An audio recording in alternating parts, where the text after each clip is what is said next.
إن الحمد لله نحمده ونستعينه ونستغفره ونعوذ بالله من شرور أنفسنا ومن سيئات أعمالنا. من يهده الله فلا مضل له ومن يضلله فلا هادي له. وأشهد أن لا إله إلا الله الحي القيوم الذي لا تأخذه سنة ولا نوم. ونشهد أن سيدنا وحبيبنا ومولانا محمدا عبد الله ورسوله صلى الله عليه وعلى آله وصحبه وبارك وسلم. الذي أرسله بالحق بشيرا ونذيرا وداعيا إلى الله بإذنه سراجا وقمرا منيرا. فقد قال الله تعالى في كلامه المجيد والفرقان الحميد: أعوذ بالله من الشيطان الرجيم. بسم الله الرحمن الرحيم. وعباد الرحمن الذين يمشون على الأرض هونا وإذا خاطبهم الجاهلون قالوا سلاما. والذين يبيتون لربهم سجدا وقياما. والذين يقولون ربنا اصرف عنا عذاب جهنم إن عذابها كان غراما. وقال تعالى في شان حبيبه آمرا ومخبرا: إن الله وملائكته يصلون على النبي يا أيها الذين آمنوا صلوا عليه وسلموا تسليما. اللهم صل على سيدنا مولانا محمد وعلى آل سيدنا مولانا محمد. সবাই একটি জবান বন্ধ রাখবেন না।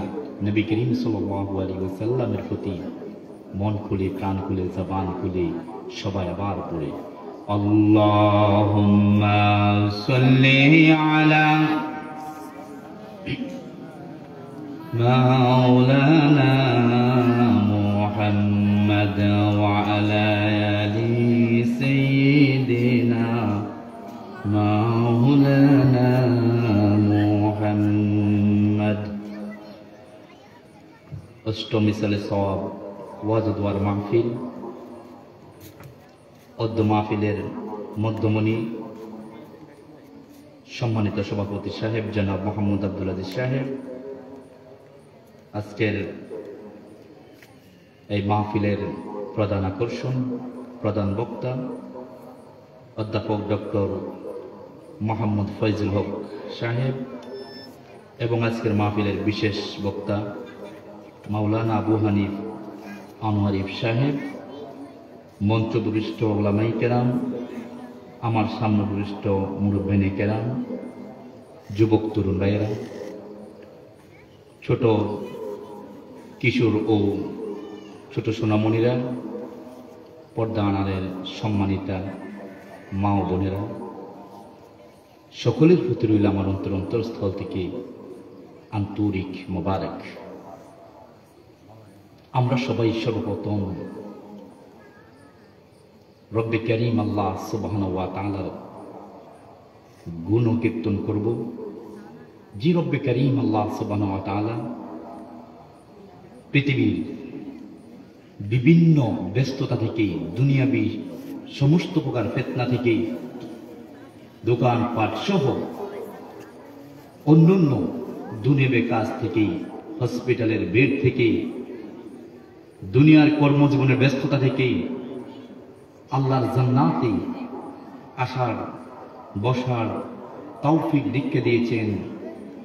সেই মহান রব্বে করিম আল্লাহ সুবহানাহু ওয়া তাআলার দরবারে হৃদয় থেকে, মন থেকে আবেগ অনুভূতিগুলো উজাড় করে দিয়ে উচ্চ কণ্ঠে আওয়াজ করে আমরা সবাই সমস্যার বলি একবার আলহামদুলিল্লাহ।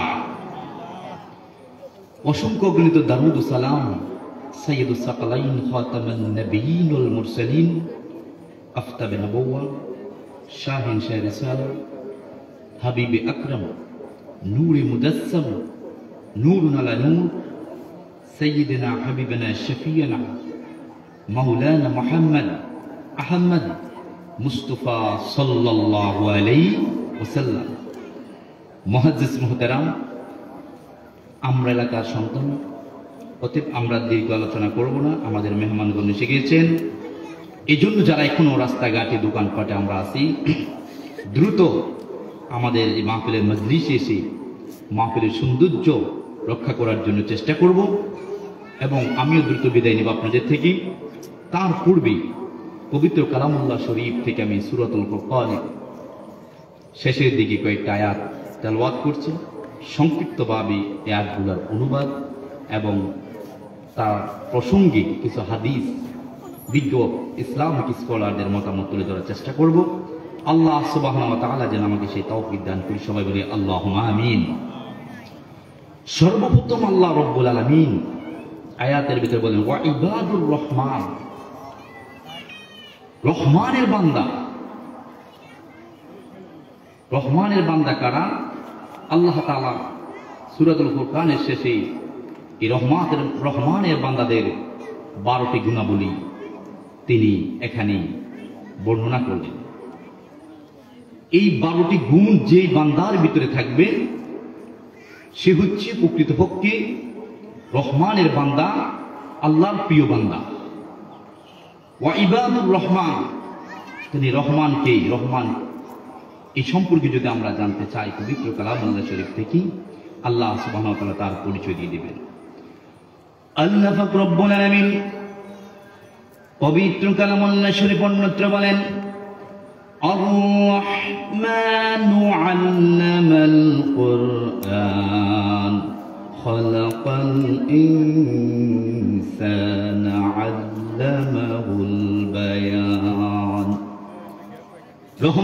রহমানকে তোমরা যে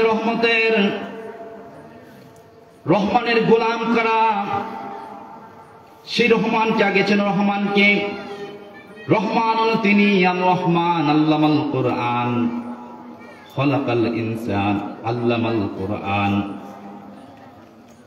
রহমান হলেন তিনি হচ্ছেন রহমান। আর রহমান আল্লামাল কুরআন খালাকাল ইনসান, তিনি রহমান যিনি কোরআন শিক্ষা দিলেন ইনসানদেরকে। আল্লাহ বললেন আমি রহমান, আমি তোমাদেরকে সৃষ্টি করলাম, তোমাদেরকে আমি কুরআনুল কারীম শিক্ষা দিলাম। সুবহানাল্লাহ বলেন। এই জন্য প্রত্যহ আমরা যখন সালাত আদায় করি, আমরা ওই রহমানের পরিচয়, রহমানের গুণকীর্তন করি, রহমানের কাছে আমরা সাহায্য প্রার্থনা করি, আমরা বলি আর রহমান। সূরা ফাতিহা আমরা তেলাওয়াত করি, আলহামদুলিল্লাহি রাব্বিল আলামিন আর রহমানির রহিম মালিকি ইয়াউমিদ্দিন ইয়াকা না'বুদু ওয়া ইয়াকা নাস্তাঈন। আমরা এই আয়াতগুলো যখন তেলাওয়াত করি, এখানে রহমান আল্লাহ পাকের পরিচয় আল্লাহ তাআলা তুলে ধরলেন। সুবহানাল্লাহ বলেন। এই রহমান তিনি, যিনি তামাম সৃষ্টিকে সৃষ্টি করলেন, যিনি জান্নাত সৃষ্টি করলেন, জাহান্নাম সৃষ্টি করলেন, আসমান সৃষ্টি করলেন, জমিন সৃষ্টি করলেন, মানব সৃষ্টি করলেন, জিন সৃষ্টি করলেন, সব কিছু সৃষ্টি করলেন। সৃষ্টি করার পর মানুষের রিজিকের ফয়সালা করলেন, হায়াতের ফয়সালা করলেন, মৃত্যুর ফয়সালা করলেন, আমলের ভালো খারাপের বিচার তিনি নির্ণয় করবেন। তিনি হচ্ছেন আর রহমান, তিনি হলেন আমাদের রহমান। সুবহানাল্লাহ। যিনি মানুষের প্রতি দয়া করেন, মায়া করেন, ইমানদারের প্রতি মায়া করেন, বেঈমানের প্রতি মায়া করেন, নাস্তিকের প্রতি মায়া করেন, মুমিনের প্রতিও মায়া করেন, খ্রিস্টানের প্রতি আল্লাহ দয়া করেন, নাসারার প্রতি দয়া করেন। এই পৃথিবীর জমিনে রহমান তিনি। কেমন রহমান আপনি দেখেন। মানুষ আল্লাহ ব্যতীত অন্যর পূজা করছে, মানুষ আল্লাহ ছাড়া অন্যকে ইলাহা মানছে, মানুষ আল্লাহর আইন ছাড়া দুনিয়ার মানব রচিত আইন দিয়ে জীবন পরিচালনা করছে, মানুষ আল্লাহ ছাড়া অন্য দেব দেবীর পূজা করছে। কিন্তু আল্লাহ এমন রহমান, তিনি এত কিছু করার পরও একটা বান্দার, একটা গোলামের রিজিক আল্লাহ বন্ধ করেন না। সুবহানাল্লাহ। যিনি 5 ওয়াক্ত নামাজ পড়েন তাকে আল্লাহ রিজিক দেন, যিনি নামাজ পড়েন না বেঈমান তাকেও আল্লাহ রিজিক দেন, যিনি ঈমান আনেন তাকেও রিজিক দেন, তাকেও হায়াত দেন। যিনি নামাজও পড়ে না, ঈমান আনে না, মূর্তি পূজা করে, মানুষের পূজা করে, আল্লাহ তার প্রতিও দুনিয়ার জমিনে আল্লাহ দয়া করেন। সুবহানাল্লাহ বলেন। যা রহমানের পরিচয় পেলাম। রহমান তিনি এক কথায় যিনি মানুষের কল্যাণ করেন। মুশরিক হোক আর মুসলমান হোক, সবার প্রতি আল্লাহ এই দুনিয়াতে সমানভাবে আল্লাহ তার দয়া বিলিয়ে দেন। তিনি কোনো কার্পণ্য করেন না। কিন্তু অরিজিনাল রহমানের গোলাম কারা, তাদের সম্পর্কে 12টি কথা আল্লাহ এখানে বললেন। 1 নম্বর গুণ আল্লাহ বললেন, আল্লাযীনা ইয়ামশুনা আলাল আরদি হাওনা। 1 নাম্বার তারা রহমানের বান্দা, যারা দুনিয়ার জমিনে যখন চলাফেরা করে তখন তারা ভদ্রভাবে, তারা নম্রভাবে, আদর্শভাবে তারা চলাচল করে। 1 নম্বরে যেই গুণ আল্লাহ বললেন, যারা আমি রহমানের বান্দা হবে, যারা আমার মাহবুব বান্দা হবে, যারা আমার প্রিয় বান্দা হবে, তাদের যেই গুণ থাকবে, যেই কোয়ালিটি থাকবে, এটা হচ্ছে যখন দুনিয়ার জমিনে তারা চলাফেরা করবে, তারা এমন ভাবে চলাফেরা করবে, তাদের মাঝে কোনো তাকাব্বুরিতা আসবে না, তাদের মাঝে কোনো অহংকার আসবে না, তাদের কাছে কোনো দাম্ভিকতা আসবে না। লক্ষ টাকার মালিক হতে পারে, হাতে অনেক শক্তি থাকতে পারে, চেহারা অনেক সুন্দর হতে পারে, অনেক বড় নেতা হতে পারে, আল্লাহ তাকে অনেক কিছু দিতে পারে, কিন্তু যিনি রহমানের বান্দা হবে তার গুণ হবে এমন, সে যখন হাঁটা চলা করবে নম্রভাবে চলবে, ভদ্রভাবে চলবে, এমন ভাবে হাঁটবে কাউকে সে তার অহংকার দাম্ভিকতা মানুষকে বুঝতে দিবেন না। চেহারা সুন্দরের গৌরবে আমরা অনেক অহংকার করি। আমার চেহারা সুন্দর, যখন আমি হাঁটি আমার চেহারার বড়াই করি, আমার অর্থ অনেক বেশি, আমি বড়াই করি, সমাজের গরিব মানুষের বিরুদ্ধে আমি লড়াই করি, আমি মাজলুমের প্রতি জুলুম করি, আমি অন্যায়ের পক্ষে আমি আমার বিচার করি, আমি ন্যায়ের পক্ষে বিচার করি না, কারণ আমি ক্ষমতাশীল নেতা, আমার অর্থবিত্ত অনেক বেশি। আল্লাহ কয়, এই যে দাঁড়াও, আল্লাযীনা ইয়ামশুনা আলাল আরদি, ও গোলাম যারা আমার প্রকৃত গোলাম হবা, তোমাদের যেই গুণ থাকবে, এই গুণটা হচ্ছে তোমার চেহারা যত সুন্দর হোক না কেন, যত অর্থশালী হও না কেন, যত ক্ষমতাধর হও না কেন, তুমি যখন চলবা তুমি জানবা তুমি সবচেয়ে বড় ক্ষমতাধর নয়, সবচেয়ে শক্তিশালী ক্ষমতার মালিক আল্লাহ রাব্বুল আলামিন। সুবহানাল্লাহ বলেন। আল্লাহ পাক বলেন, আল্লাহর হাবিব বর্ণনা করেন, দেখো তোমরা সৌন্দর্য নিয়ে গর্ব করো, তোমরা মানুষকে অর্থ দান করে নিয়ে গর্ব করো, তোমরা নিজের শক্তি বডি ফিগার নিয়ে গর্ব করো, কিন্তু আল্লাহর হাবিব হাদিসে বলেন আহসানান নাসি ওয়া আজওয়াদান নাস ওয়া শাজাআন নাস, এই পৃথিবীর জমিনে যত মানব আসছে, যত নবী আসছে, সবচেয়ে সৌন্দর্য আল্লাহ পাক আখিরি নবী নূর নবী মুহাম্মদ সাল্লাল্লাহু আলাইহি সাল্লামকে দিয়েছেন। সুবহানাল্লাহ বলেন। কিন্তু এত সৌন্দর্য দিলেন, আমার নবী কোনো যে অহংকারী করেন নাই। ওয়া আজওয়াদান নাস, সবচেয়ে বেশি মানুষকে দান করতেন, মানুষের পাশে দাঁড়াতেন, মানুষকে সদকা করতেন, মানুষের বিপদে দাঁড়াতেন, মানুষকে সাহায্য সহযোগিতা করতেন, তার চেয়ে বেশি কেউ সাহায্য সহযোগিতা করে নাই। কিন্তু মুহাম্মদ বলেন আমি কোনোদিন মানুষের এত অহংকারী করি নাই। ওয়া আশজাআন নাস, সবচেয়ে সুঠাম দেহের অধিকারী ছিলেন, সবচেয়ে শক্তিশালী ছিলেন। আমার নবীর শরীরে এত শক্তি ছিল, 40টা যুবকের গায়ে যেই শক্তি এক মুহাম্মদ সাল্লাল্লাহু আলাইহি সাল্লামের গায়ে আল্লাহ রব্বুল আলামিন এত শক্তি দিয়েছেন। কিন্তু মুহাম্মদ কোনোদিন রাস্তা চলাফেরা করতে সমাজের ভিতরে কোনোদিন নিজের বাহুবল শক্তি মানুষকে দেখান নাই। সুবহানাল্লাহ বলেন। কিন্তু আমি আপনি যখন আজকে সুস্থ থাকি, শক্তি থাকে, যখন একটা নিরীহ মানুষ থাকে, আমাদের কামের বুয়া হোক, কামের ছেলে হোক, দোকানের মেসিয়ার হোক, ড্রাইভার হোক, তাদের সাথে অশালীন আচরণ করি, আমার শক্তি আমি দেখাই দেই, আমার বাহুবল আমি দেখাই দেই, তার সাথে নির্মম ব্যবহার করি। আল্লাহ বলে যারা এই ব্যবহার করো তারা আমি রহমানের বান্দা হতে পারো নাই। আমি রহমানের বান্দা যারা যারা ভদ্রলোকের সাথে যে ব্যবহার করে, গরিব মিসকিন সেই ছেলের সাথে সেই ব্যবহার করে, কাজের বুয়ার সাথে সুন্দর ব্যবহার করে, শক্তি থাকা সত্ত্বেও মানুষের প্রতি জুলুম করে না, শক্তি সমর্থ থাকা সত্ত্বেও মানুষের প্রতি জুলুম করেন না, অর্থবিত্ত থাকা সত্ত্বেও তিনি মানুষকে মিথ্যা মামলা দেয় না, জোর থাকা সত্ত্বেও, ক্ষমতা থাকা সত্ত্বেও মানুষের জমি দখল করেন না, অন্যায়ভাবে মানুষকে কোনো ধরনের কষ্ট দেন নাই। যাদের ভিতরে এই গুণগুলা থাকবে তারা আল্লাহর প্রিয় বান্দার অন্তর্ভুক্ত হতে পারবে না। বুঝতে পেরেছেন?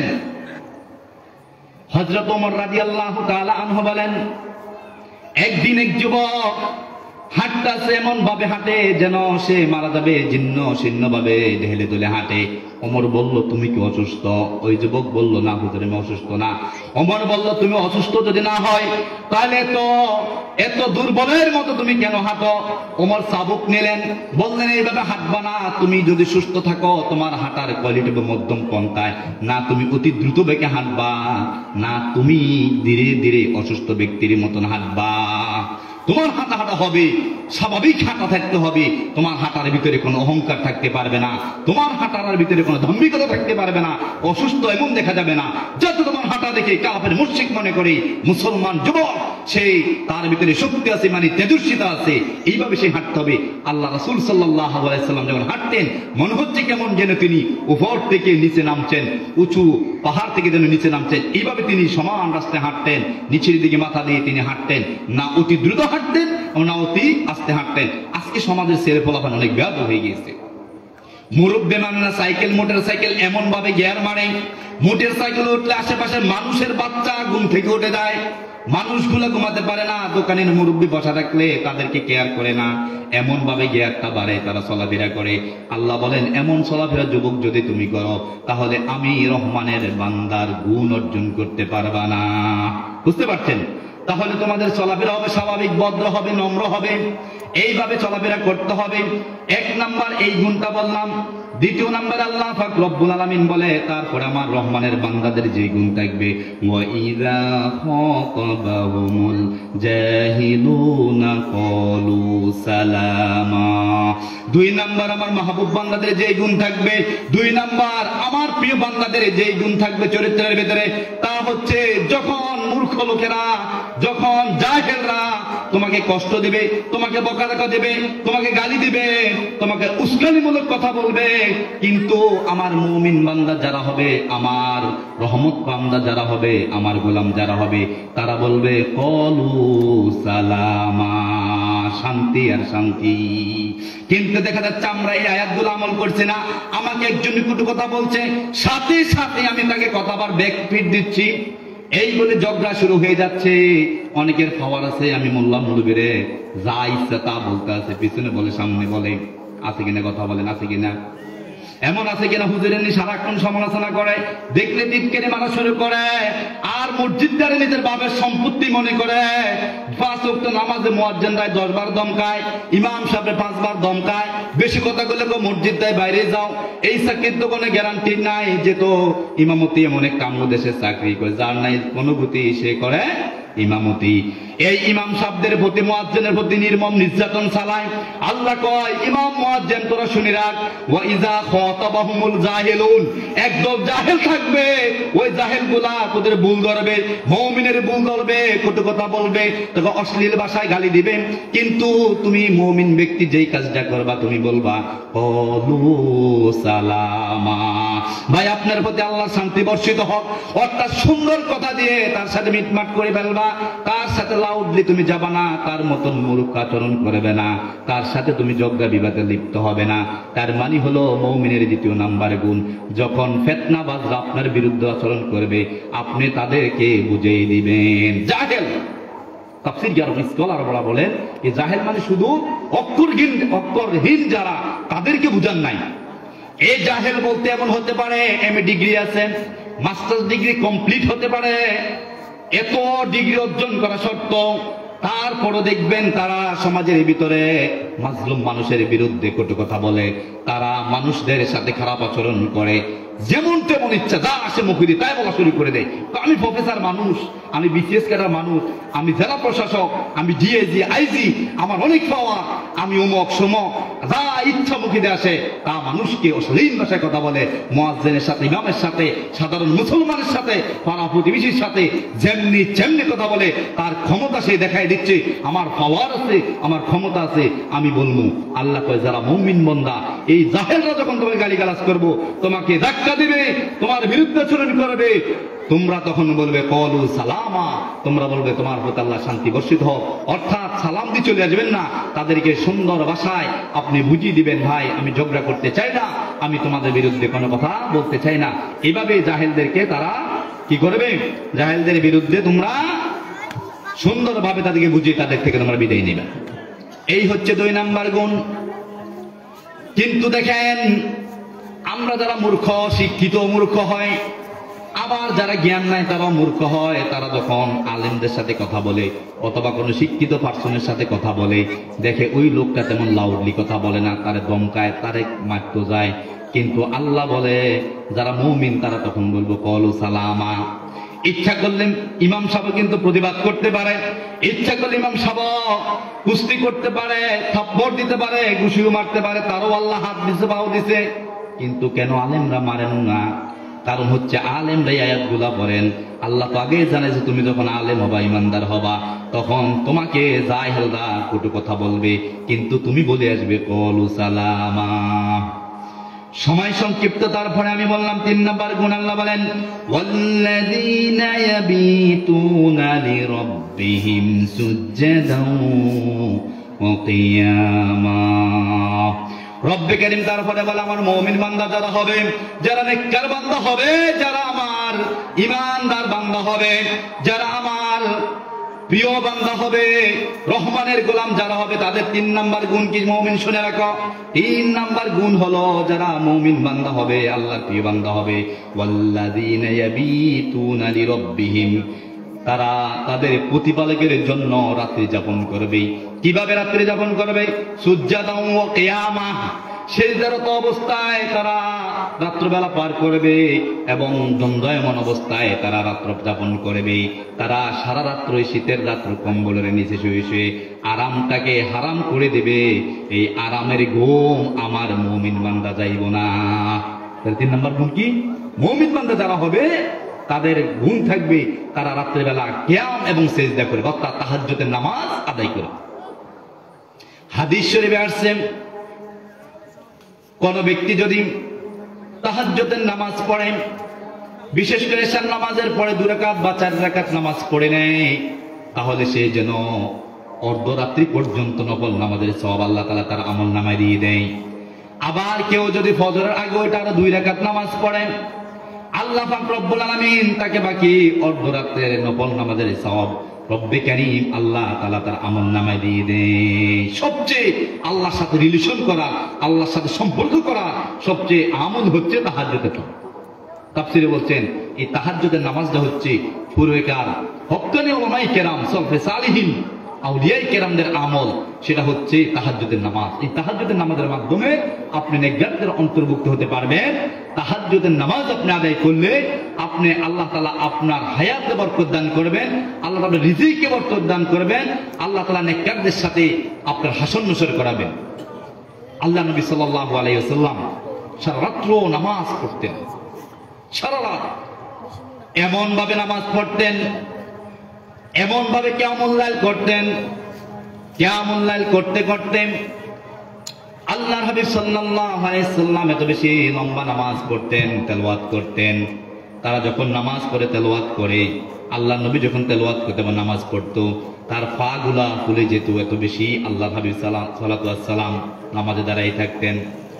উম্মুল মুমিনিন আয়েশা রাদিয়াল্লাহু তাআলা আনহা বলেন, মাঝে মাঝে আমার ভয় হইতো, আল্লাহর নবী সিজদার ভিতরে এত বেশি সময় কাটাতেন, আমি নাড়া দিয়ে দেখতাম আল্লাহর হাবিব জীবিত আছেন কিনা, ইন্তেকাল করছেন। এত লম্বা সিজদা আমার নবী পাক সাল্লাল্লাহু আলাইহি সাল্লাম দিতেন, যে নবীর আগে পিছের কোনো গুনাহ আল্লাহ পাক তার রাখেন নাই, তার কোনো গুনাহ নাই। আল্লাহর হাবিবরা হচ্ছেন, নবীগণ হচ্ছেন মাসুম বেগুনাহগার। তারপর উম্মতের শিক্ষার জন্য, উম্মতের জন্য আল্লাহ সাল্লাল্লাহু আলাইহি ওয়াসাল্লাম সারা রাত্র ইবাদত করতেন, সারা রাত তিনি কি করতেন, এই তাহাজ্জুদের নামাজ পড়তেন, কিয়ামুল লাইল করতেন। কিন্তু আমরা মুসলমান রাত্রে সন্ধ্যা হওয়ার পরে যেখানে কথা ছিল ওয়াল্লাযীনা ইয়াবিতুনা লিরাব্বিহিম সুজদান ওয়া কিয়ামা, ও গোলাম যখন রাত্রিবেলা হবে তুমি আমার জন্য সিজদা করো, আমার জন্য কিয়াম করো, নামাজ পড়ো। কিন্তু যখন আমরা সন্ধ্যার পর হয়ে যাই, আমাদের পাড়ার দোকানগুলোর ভিতরে বাতিটা জ্বালাইয়া দরজাটা আটকাইয়া আমরা দাবা আর তাস নিয়ে সবাই বসে যাই। কথা বলেন ঠিক কিনা? আমরা সমাজও নাই, কথা বলেন নাই এগুলো নাকি? কত বড় জাহেল মূর্খ! আল্লাহ কয়, ও জাহেল রাত, তোরা আমি আল্লাহর নামাজ পড়বি, কিয়াম করবি, সিজদা দিবি, ক্ষমা চাইবি, রাত্রিবেলা নামাজ পড়ে দু চোখের পানি ছেড়ে দিবি, ছেড়ে বলবি রব্বে কারীম জীবনে অনেক গুনাহ করছি, অনেক পাপ করছি, ক্ষমা চাই।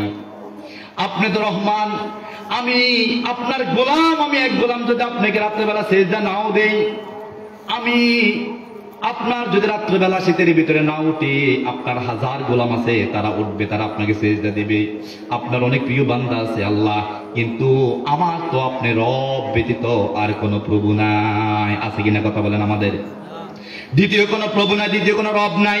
যেহেতু আপনি আমার রব, আপনি আমার মালিক, অতএব আল্লাহ আপনি আমার জীবনের সমস্ত দায়িত্ব নিয়ে নেন, অভাবে আমাকে আপনি অভাব মুক্ত করেন, রোগে আপনাকে শেফা দান করেন, সমাজের ভিতরে আমার সম্মানিত করেন, পরিবারের ভিতরে শান্তির ফয়সালা করেন।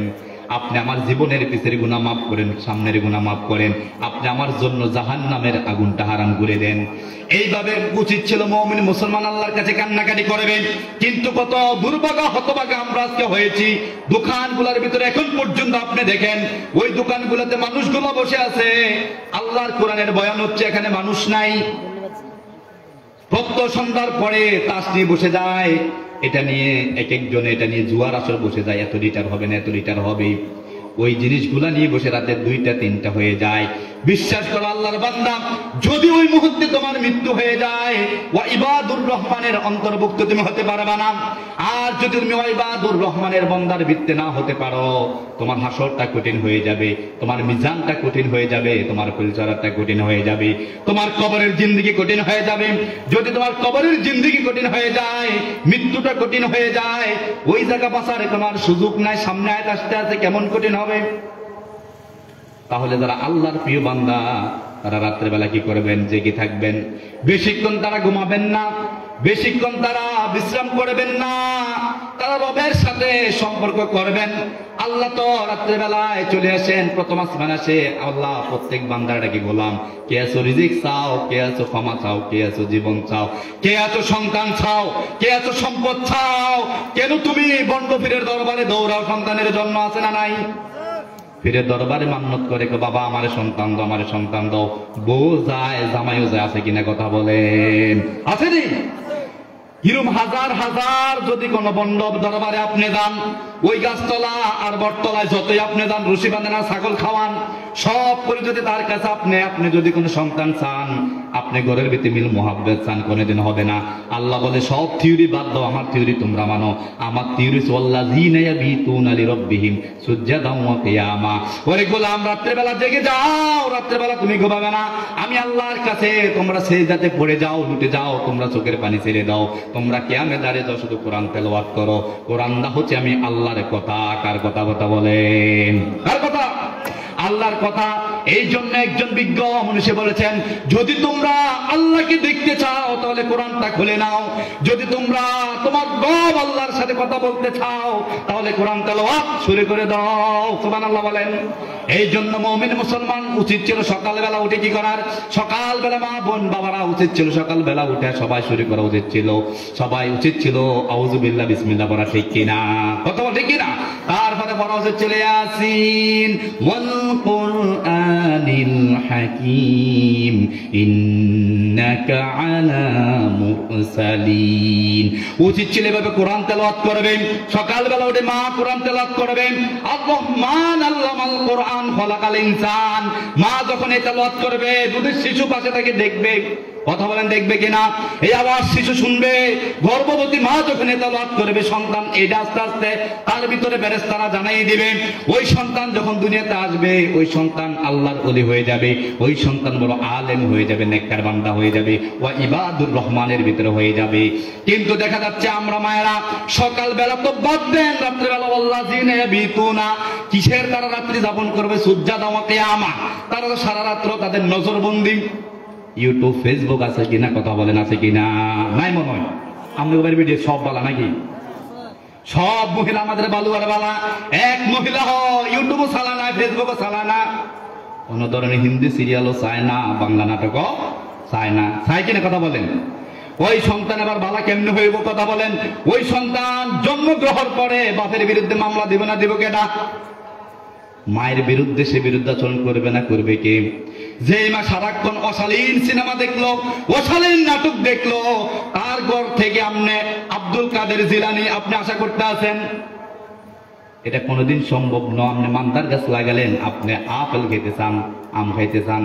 মান্দার গাছ থেকে যেমন, বাদি গাছ থেকে যেমন, কোনোদিন কাঠ গাছ থেকে ফলের আশা করা যায় না। নেককার মহিলা ছাড়া বদকার মহিলা, ওই মহিলার পেট থেকে কোনোদিন মা বাবার খেদমতদার সন্তান, বাবার খেদমতদার সন্তান, মায়ের আদর্শ সন্তান, বাবার আদর্শ সন্তান, সমাজের আদর্শ নাগরিক আপনি আশা করতে পারেন না। কথা কি বুঝতে পারছেন? আজকের দিন এমন কিয়ামত গণায় আসছে, মহিলাগুলা মানুষগুলা পাগল হয়ে যাচ্ছে। পুরুষ নাই, মহিলার স্বামী স্ত্রী পাশে শুয়ে আছে, জামাই নাকটানি ঘুমায় অথবা স্ত্রী নাকটানি ঘুমায়, কিন্তু পাশে স্বামী সারাক্ষণ ইউটিউব ফেসবুক দেখতে আছে বিভিন্ন মহিলারে। আবার স্ত্রীও মাঝে মাঝে স্বামী ঘুমায়, স্ত্রী বিভিন্ন রঙিল রঙিল মহিলা দেখতে, পুরুষে দেখতে আছে। দেখে কিনা? এই দেখে দেখে নিজের মন সুখ করে, সুখ সুখ করে। কিন্তু এই স্ত্রী দ্বারা আপনি কেমনি খেদমত পাইবেন? আর এই স্বামী দ্বারায় বা স্ত্রীর সাথে কেমনি আপনি সদ্ব্যবহার পাইবেন? উচিত ছিল, আল্লাহর হাবিব বলেন, যারা রাত্রি যাপন করবে ওই স্বামী উত্তম, যেই স্বামী রাত্রেবেলা উঠে যাবে, ওঠার পরে অজু করবে, সুন্দর করে অজু করে এই শীতের রাত্রি একটু পানি স্ত্রীর চোখে ফোঁটা দিবে, পানি ছিটা দিবে, স্ত্রীকে উঠে যাবে, বলবে, প্রিয়তমা ওঠো, আমরা দুজন আল্লাহর বান্দা বান্দি, আল্লাহর কাছে সব চাই নিব। কথা কি বুঝতে পারছেন? ওই স্বামী হচ্ছে উত্তম, যিনি এভাবে স্ত্রীকে জাগাই দেবেন। ওই স্ত্রী সবচেয়ে উত্তম, যে স্ত্রী নাটক দেখবে না, সিনেমা দেখবে না, একা একা রাত্রি যাপন করবে না, গভীর রাত্রে উঠে যাবে, ওঠার পরে সে অজু বানাইয়ে তারপরে স্বামীর হাতে মুখে চোখের মধ্যে পানি ছিটা দিবে, বলবে, ওটো ওটো, আখেরাতের পুঁজি আমরা শুরু করি রে। বলছেন সবচেয়ে উত্তম স্ত্রী পুরুষ হলো সেই, যে কিনা এইভাবে স্বামী স্ত্রীকে, স্ত্রী স্বামীকে নেক কাজের দিকে কি করবে? আহ্বান করবেন। এবার এক নম্বরে বলছিলাম, যারা আল্লাহর প্রিয় বান্দা হবেন তারা এক নম্বরে কি করবেন? জমিনে ভদ্রভাবে চলবেন। দুই নাম্বার তারা যে কাজটা করবেন সেটা হচ্ছে জাহেলদের সাথে তারা তর্ক বিতর্ক করবেন না। তিন নাম্বার তারা কি করবেন? রাত্রি কি করবেন? সেজদা দিবেন। কি করবেন? সেজদা করবে, আল্লাহর কাছে সব কিছু চাইব। তাহলে নেককার বান্দা হয়ে গেছে। কথা বলেন, ঠিক কিনা? আপনি যদি ভদ্রভাবে চলেন, মানুষের সাথে সুন্দর ব্যবহার করেন, আর রাতের তাহাজ্জুদের নামে আমনের সেই কি আল্লাহর ওইলা দুনিয়াতে আছেন? কথা বলেন, আম্মু ভিত্তি যদি এই আমল আসে, আমাদের ভিতরে যদি আমল আসে, কি হুজুর আর কি পাবলিক, যদি রাত্রিবেলা কি করি তাহাজ্জুদ পড়তে পারি, মা পড়ে দোকানে, ও ঘুমাইয়ে না, কি আসে না, ও ঘুমাই না, তো কি করতাম, তো যাই হলো ওজোর করি, তাহাজ্জুদ নামাজ শুরু করে দিছি, ওই তো হারে না কেমনি কেমনি কোন শুরু করছে, মানে তোমার বুঝাইতেছে আয় তাহাজ্জুদ নামাজ পড়তেছি, হারাম ঘুমাইয়ে না, তাহাজ্জুদ পড়ি। কিন্তু এই আমলটা থাকার ছিল গোপন, কথা বলেন ঠিক কিনা? কিন্তু হবড়া দোয়ানের মাঝে আমার ঘুমাইয়ে না, তাহাজ্জুদ নামাজ পড়ি, তো আমি বেডিতে উঠে দেই, আর এই আন্নার ভাবি কত যে আল্লাহ বলি, হড়ি উঠে দেয়, হড়িও নজরে সব পাশ করে দিতে আছে, ঠিক না? কিন্তু যারা আল্লাহর ইবাদুর রহমান হবে, যারা ভদ্র কথা বলবে এবং জাহেলদের সাথে তর্ক করবে না আর রাত্রি যাপন করবে, এ দূর করে তারা নিজের এত প্রচার করতে যাবে না, তারা তারপরে কি করবো দেখেন, তারপরে আল্লাহ বলতেছে, তারপরে গোলামগুলা কি করবে দেখেন, আল্লাহ বলেন ওয়াল্লাযীনা ইয়াকুলুনা রাব্বানা সরিফ আন্না আযাব জাহান্নাম ইন্না আযাবাহা কানা গরামা। রাত্রে সেজদা দিই, মানুষের সাথে ভালো কথা বলি, সুন্দর আচরণ করি, সুতরাং ক্লান্ত থাকবে না। তারা আল্লাহকে ভয় করবে, কারে ভয় করবে কথা বলেন? আল্লাহকে ভয় করবে। তারা আবার আল্লাহর কাছে এত আমল করার পরও তারা আরেকটা কথা বলবে, তারা বলবে রব্বানা সরিফ আন্না আযাব জাহান্নাম, ও মালিক ও আল্লাহ, নামাজও তাহাজ্জুদের পড়ি, ফরজ নামাজও পড়ি, মানুষের সাথে ভালো কথাও বলি, আবার মূর্খদের সাথে তর্ক বিতর্ক করি না, কিন্তু তারপরে ভয় হয়, মনে হয় আমি জাহান্নাম থেকে মুক্তি পাবো না। রব্বানা সরিফ আন্না আযাব জাহান্নাম, মালিক আপনি আমাকে কঠিন জাহান্নামের আযাব থেকে মুক্তি দিন। সুবহানাল্লাহ। কেমন জাহান্নামের আগুন ওই মুমিনরা বুঝে। এই দুনিয়ার আগুন, সামান্য একটু আগুন যদি আমাদের শরীরে কোথাও লাগে, সারা শরীরটা যেন জ্বলে পড়ে যায়, ঠিক কিনা কথা বলেন? সারা শরীরটা জ্বলে যায়। আপনি কি এক মিনিট একটা আগুনের ভিতরে হাত রাখতে পারবেন? রাখা সম্ভব হবে না। আল্লাহর হাবিব সাল্লাল্লাহু আলাইহি সাল্লাম বলেন নারুকুম হাযিহি জুজউম মিন ৭০ জুজআম মিন হাররি জাহান্নাম। ও আমার উম্মতেরা শোনো, এই দুনিয়ার জমিনের আগুন তুমি দেখতে পাচ্ছ, যে আগুন ঢাকা শহর বড় বড় ফ্যাক্টরি জ্বালাই দেয়, মাঝে মাঝে টিভিতে হয় 200 মানুষ প্লেট বাসার মধ্যে পুড়ে সরকার হয়ে গেছে, মাঝে মাঝে বড় বড় কারখানাগুলো বাস্ট হয়ে গেছে। মাত্র 1 ঘন্টার ভিতরে যে যুবক, যে মানুষগুলো একটু আগে ব্যবসা বাণিজ্য করছিল, 1 ঘন্টা পরে তাদের আর কঙ্কার ছাড়া 1 ফোঁটা ছাই ছাড়া কিছু পাওয়া যায় না। দুনিয়ার এই আগুন তোমরা দেখো কত ভয়াবহ। দুনিয়ার আগুন এক দিক দিয়ে লাগলে সারা শরীর জ্বলাবেড়া শুরু হয়ে যায়, কিন্তু এই আগুনের তাপমাত্রা কত তোমরা জানোনি? নারকুম হাযিহি জুজউম মিন ৭০ জুজআম মিন হাররি জাহান্নাম। এই দুনিয়ার আগুনের তো পাওয়ার তোমরা দেখতে পাচ্ছ, কিন্তু এই দুনিয়ার আগুনটা হচ্ছে জাহান্নামের আগুনের ৭০ ভাগের 1 ভাগ মাত্র।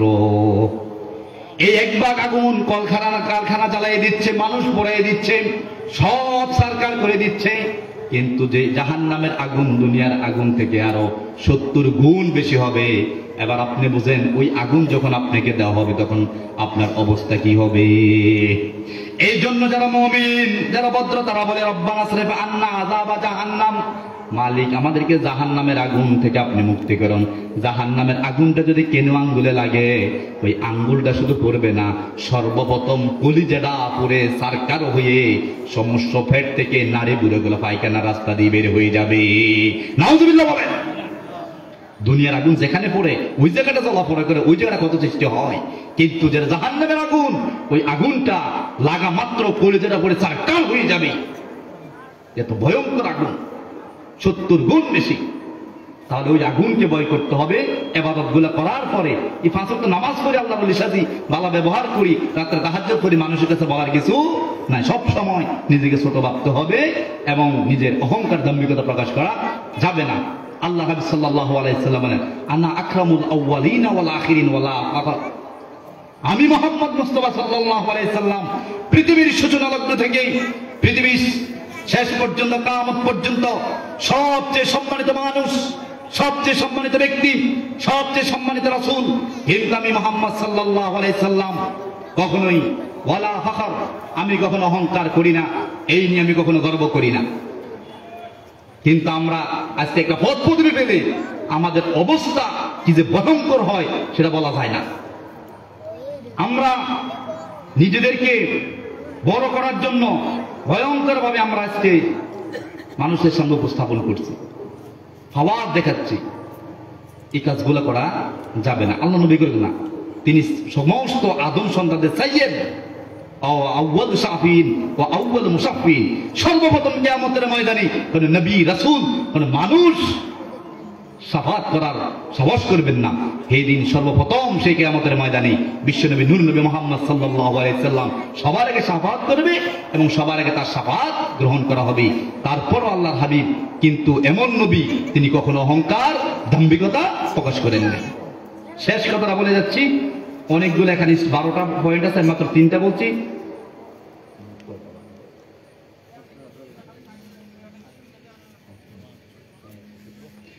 আমাদের মেহমান আছে, আমরা তাদেরকে কথা বলতে দেবো। আমি আর একটা পয়েন্ট বলে 4 নাম্বারটা বলে থাক, আর 8 নাম্বার গুলো ইনশাআল্লাহ আমরা পরবর্তী অন্য জায়গায় আলোচনা করবো। শেষ বলে দিচ্ছি, তারপরে মুমিন বান্দার যে গুণটা থাকবে সেটা হচ্ছে কি, والذين إذا أنفقوا لم يسرفوا ولم يقتروا وكان بين ذلك قواما। মুমিন বান্দার পরবর্তী 5-4 নম্বরে যে গুণ হবে, والذين إذا أنفقوا لم يسرفوا, অনেক টাকার মালিক হবে কিন্তু লাম ইউসরিফু, তারা অপচয় করবে না। তারা তাদের ব্যয়ের সময় তারা ঠান্ডা মাথায় ব্যয় করবে, যেটা প্রয়োজন এটা কিনবে। মন চাইছে, ফলা বলছে একটা বড় হুন্ডা কিনে তো 3 লাখ টাকা, এটা করবে না বাহাদুরি দেখানোর জন্য। মন চাইছে রাজপ্রাসাদ তৈরি করবে না, মন চাইছে গানের আসর জমাবে না, মন চাইছে যা ইচ্ছা তা আবে তবে খাইব না। মানুষগুলো যখন ব্যয় করবে হিসাব করে ব্যয় করবে, মধ্যম পন্থা তারা ব্যয় করবে। তারা আবার কি করবেন না, আল্লাহ বলেন ওয়ালাম ইয়াকতুরু, তারা কৃপণতা আবার করবে না। না তারা কৃপণ হবেন না, তারা অতিব্যয়ী হবেন, তারা মধ্যম পন্থা অবলম্বন করবেন, মধ্যম পন্থা অনুযায়ী তারা চলাফেরা করবেন। নিজের বেশি টাকাও মানুষের কাছে দেখাতে যাবেন না। আবার টাকা আছে, অনেক অনেক মানুষ আছে 1 টাকাও খরচ করে না, আছে কিনা কথা বলেন? সারাদিন মসজিদ এমনি এমনি ভাত খায়, শুধু বয়স 70 বছর হয়ে গেছে, নাতির জন্য ছেলের জন্য সম্পদ বাড়াইতে আছে, আল্লাহ রাস্তাও দেয় না, নিজেও খায় না। মানে ওরে এত ফেতনি ধরছে, ও মনে হয় লক্ষ কোটি বছর বাঁচবো, আমার নাতির একটা ডিজিটাল বাড়ি করে দিয়ে দেবে, আমেরিকা সিস্টেম বাড়ি, অস্ট্রেলিয়ান ডিজিটাল বাড়ি করবো। তুই জানাস না তোর দাদার খবর নাই, তোর আগামী 50 বছর পরে কোনো খবর দায়িত্ব না। আল্লাহ কর বললাম এক করু, তুই কৃপণতা করবি না, আবার কি করবি না, ওয়ানফাকু লাম ইউসরিফ, আবার অতিরিক্ত ব্যয় করবি না। কিছু মানুষ আছে মাইন্ড করবেন না, কম টাকা ইনকাম করে, দৈনিক 1000 হয়েছে, তার কামাই 500-1000, অটো চালা বা দোকানদারি করে। ওরে বাপরে বাপ, এতে বাজারও যায় 1500 টাকার বল কিনে চলে গিয়ে দেখায় মানুষের। কিন্তু হাতে সামনে আরেক বেলা কি খেবে এটার খবর থাকে না। আল্লাহ কয় এই কাজ করবি না, তোর সারা জীবন গরিব থাকি যাইবি। যদি বড় লোক হইতে চাস, বালা টাকাওয়ালা হইতে চাস, দিনের খেদমত করতে চাস, তাহলে বললাম তুমি যেই কাজ করবা, তুমি মধ্যম পন্থা অবলম্বন করবা। গরিব মানুষ 1000 টাকা ইনকাম করছো, 500 টাকা জমা, আর 250 টাকা নিজে খরচ কর, 250 টাকা ওষুধ বুড়ির জন্য রাখ। আর যে কুটিপতি হইছ, তুই বালা বালা খা, রুডারে দে বালা বালা কাপড় পর, দিনের ভেতরে খরচ কর। কিন্তু কুটিপতিরা দেখেন একটা বিল্ডিং এর পরে আরেকটা করার চিন্তা করে, আর গরিবে বালা একটা খাইলে হাতে জিব্বা আবার লাফায় খাইলে কতক্ষণে 500 টাকা 1000 টাকা ইনকাম করবে, আর বালা বালা খাই হাতে টিয়া রিসার্চ করে বউ দে আজ অনুযায়ী কর, ওটা তো টিভি কি হয়েছে, আই কাইলা হইল মাসে বের হয়েছে 3 কেজি ওজনের। হ্যাঁ, আর খবরটা বলে জমিদার, ওটা কি করে আবার হাতে করে আমি কম কষ্ট করি কি এই সম্পদ ধরেছেনি, হাই মাসা থাকা অবস্থায় এক টিয়া খরচ করতেন দিতেন না, কোনটা একটা দিতে হলা বিয়ে করে চলে যাবার না, এই তো মানুষ খাওয়াইতো, কোনো দরকার নাই। এই আমার ভাবে কাউরে খাওয়াইছে, এটি বেদা কি এগুলা খাওয়াইছ না, সম্পদ রাজিস বহুত কষ্ট করছি আমি। এই এক দলের লোক আছে, আল্লাহকে তুইও খারাপ, আর তুই গরিব হইতে অতিরিক্ত ব্যয় করস, তুইও খারাপ। যদি বালা আমার প্রিয় বন্ধ হস, তুইও বুঝি শুনি খরচ কর, আর তুই যা খাইবি আর যা করবি এটাই তো মরার পর তোর কিচ্ছু যাইতো না। এই সুন্দর কাপড় চাপড় পড়ছে, এটাই মজা করছো, বালা খাইছো এটাই মজা করছো, তোর আল্লাহ সম্পদ দিয়েছে, খা, মানুষে খাওয়া। কথা বুঝতে পারছেন? সর্বশেষ 5 নাম্বারটা বলে আমি শেষ করবো। এর ফলে আল্লাহ তাআলা বলছেন ওয়াল্লাযীনা লা ইয়াদউনা মা আল্লাহি ইলাহান আখার, আমার প্রিয় বান্দাদের 5 নাম্বার গুণ হবে তারা আল্লাহ ছাড়া পৃথিবীতে আর কাউকে তারা প্রভু হিসাবে মানবে না, কাউকে ডাকবে না। কিন্তু এখন আমরা আল্লাহ ছাড়া বহুজন আমাদের অংশীদারিত্ব বানাই নেই। আমরা আজকে বিভিন্ন বেঈমানের সাথেও সম্পর্ক করি, মুশরিকের সাথে সম্পর্ক করি, নাস্তিকের সাথেও সম্পর্ক করি। কারণ একটা আমরা আজকে পদ যাইতে চাই, কিছু একটা দেখাতে চাই, কিন্তু আল্লাহ কয় মুশরিক যারা তারা কোনোদিন তোদের বন্ধু না। যেইগুলা মূর্তি পূজা করে, যেইগুলা আল্লাহকে অমান্য করে, আল্লাহর দহি আইন বাস্তবায়ন করে, এইগুলা তোদের বন্ধু হতে পারে না। আল্লাহ যদি ক্ষমতা দেয় এমনি দিব। ওগো মূর্তি ফাড়া দেওয়ার কোনো দরকার নাই। আচ্ছা আমাদের দেশে একদল মৌলবী কিছুদিন আগে বাইরেছে, আরে বাপরে বাপ কি যে উদার, কি যে উদার। 20 বছর আগে ওয়াজ দেখেন তাকে বিরুদ্ধে এই উদারতা দেখাইতে যায়, মন্দির ভরা শুরু করে দিছে। আসো তোমরা মূর্তি বানাও, আমরা মূর্তি ভাড়া দেবো। আমরা হিন্দু মুসলিম ভাই ভাই, আসো সব ঐক্য করি। হিন্দু মুসলিম ভাই হতে পারে? আল্লাহ বলছে সমস্ত মুসলমান ভাই, কোন হিন্দু মুশরিক বৌদ্ধ ভাই হতে পারে? কথা কেন পারেনি?